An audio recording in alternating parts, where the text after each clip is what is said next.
Hello, and welcome to the Fur Creek Podcast. FCPC is here to bring you a brand new experience with weekly episodes of fun, family-friendly content coming your way from the Fur Creek staff. Halloween is coming, and so we've created this unique audio experience to get the spook in your heart. We hope you enjoy it. Previously on Perpetual Summer. You want me to talk about cruise ships to me for once? Come aboard the Perpetual Summer, where the sun Where it will gone. looking to enjoy Halloween on the sea this season. You'll never want to leave. I borrowed a friend's small motorboat, got a wetsuit, a rope with a grappling hook, and went out that night to sneak onto the ship.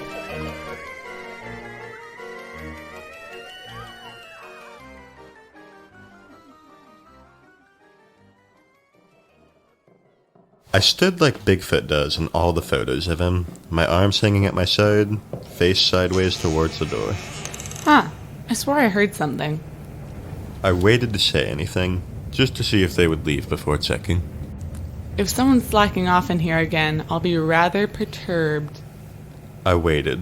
The door stood still, then creaked open and a hand reached in to turn on the lights. Oh, there you are. Wait. I haven't seen you around here before.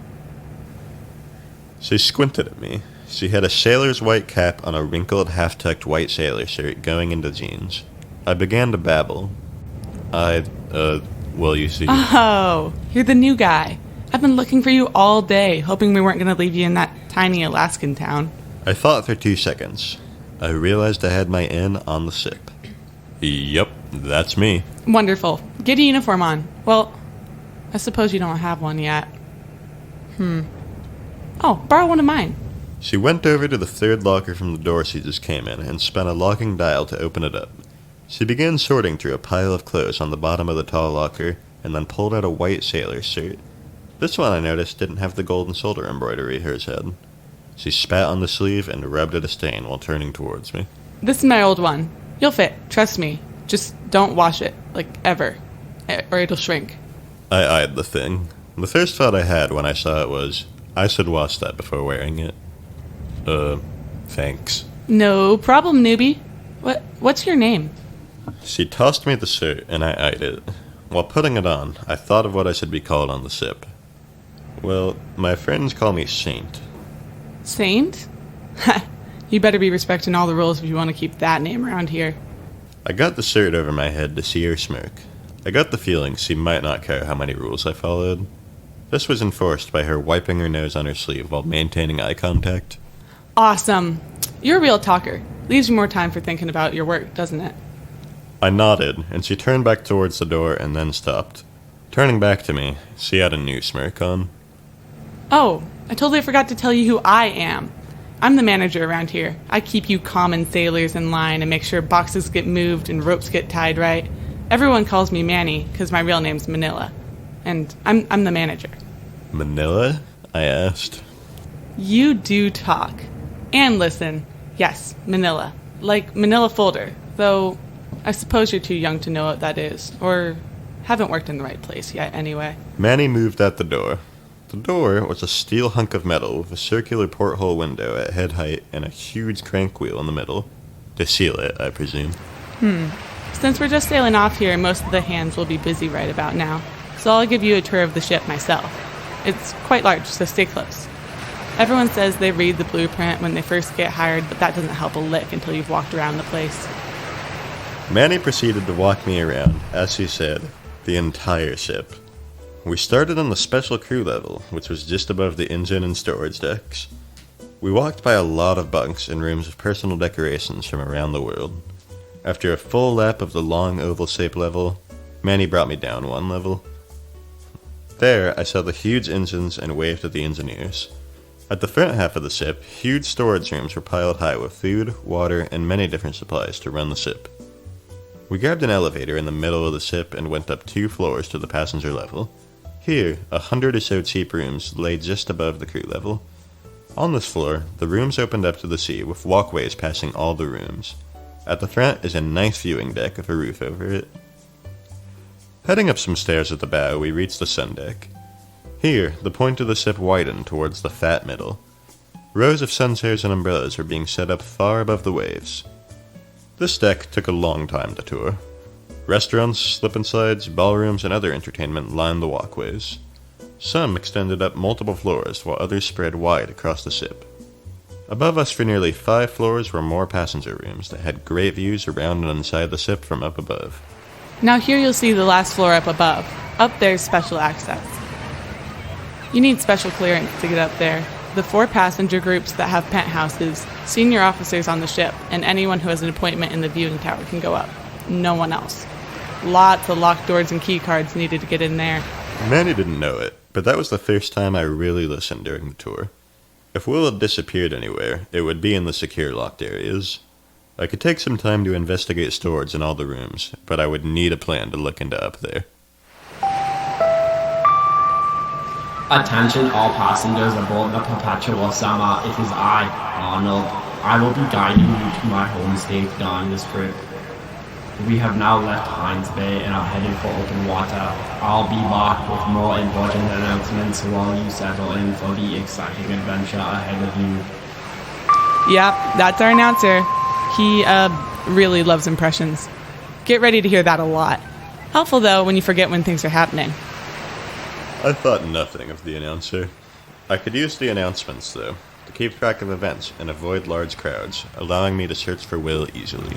You lost in thought again? You do that a lot. I'm heading up to my room. I gotta get up early to set up the ballroom for dining. Look to your locker for your work assignments. Alright then, see you later. I jogged back to the lockers and found one. I labeled it New Guy with a Sharpie that was hanging on a nearby string. They should notice that and put any work they have for me there. Maybe I could get paid for this. I walked around the crew level and asked around where to find my room. They directed me to an empty one near the engines. Very loud rumbling rumbled up through the floor. Hello passengers of the Perpetual Summer, it's me, your announcer, back with some updates. Tomorrow morning will be the complimentary breakfast to be held in the ballroom.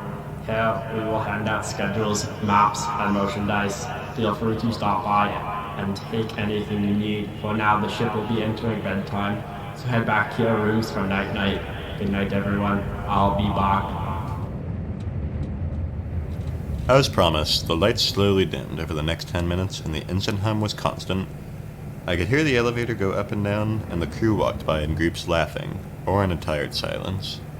So far, all was going well, and all seemed normal. I needed a plan to find Will. To start, I'll sleep.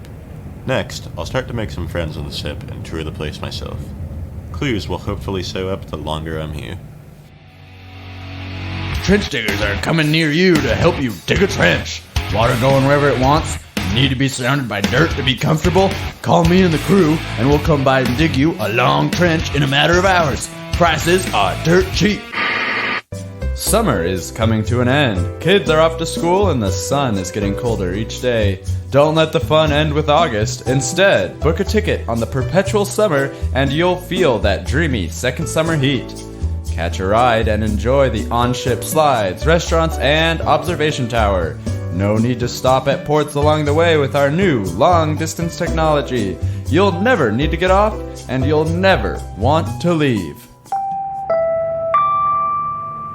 Hello again passengers of the Perpetual Summer. It's now time to rise and shine. I'm happy to announce breakfast is ready. Come down and enjoy. I'll be back. Awaken, young one! Your training calls! I was awoken by Manny quite early. After a short conversation in my pajamas, I learned I had work to do that day. Throwing on my clothes, I followed a speed-walking Manny to a packed elevator. Inside were several dozen sailors. Their talk died down as I approached. One winked at me. He had gray hair in the middle of some short bangs. I looked around and saw one guy with a face stained red. I must have gawked, because the man who had winked at me leaned in while the doors closed. Just an accident. Well, it looks worse than it is. I stared for another second. The man was perfectly calm, but his whole face was covered in red fluid. Was it blood? Hey, newbie. You should take a picture. It'll last longer. You should stop staring at him. Oh, sorry. I looked away. I stared at the metal doors for a few seconds till we came to a halt and they parted. Everyone shoved their way out, and I followed Manny through the hood. I stopped.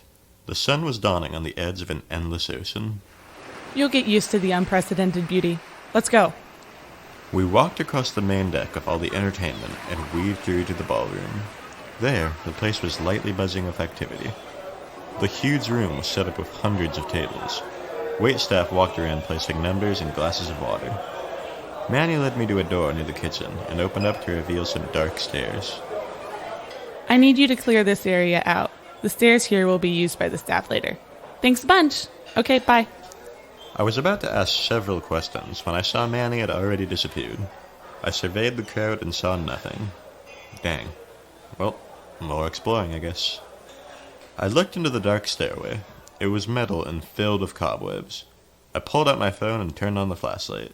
With waving arms, I began to descend through the dust. Spiraling for at least 4 full turns, I found a large empty room. Scanning it with my flashlight, I saw boxes around the room. Some green and red, orange, polka dotted, all green, and a few with snowflakes on them. A light with a metal cord hung in the center of the space. Walking over, I pulled it and a dim orange light wafted through the dusty air. A fan rattled to life in some vent as well. The rattling of that vent was always filling the space. Occasionally, I would jump at the screeching of some table leg above me dragging on the floor. I began to poke around the room, looking for signs of a broom or a towel at least. I heard the door above creak open. This cobwebs on this darn ship.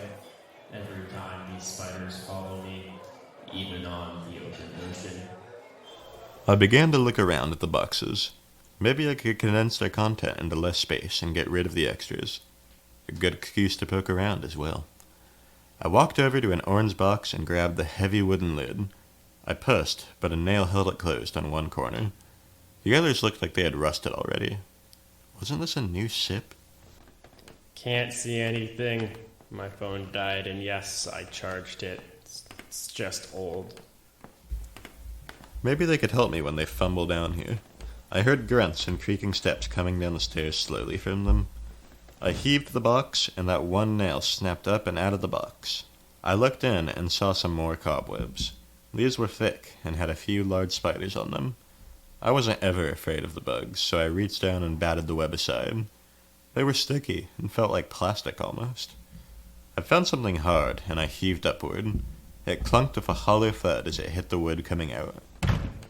Someone down here already? I thought it was just us. I brought the object into the light. It was a leg bone. Wait, no, that can't be right. But wait, whose bone? What if... What? Hello? Is anyone down here?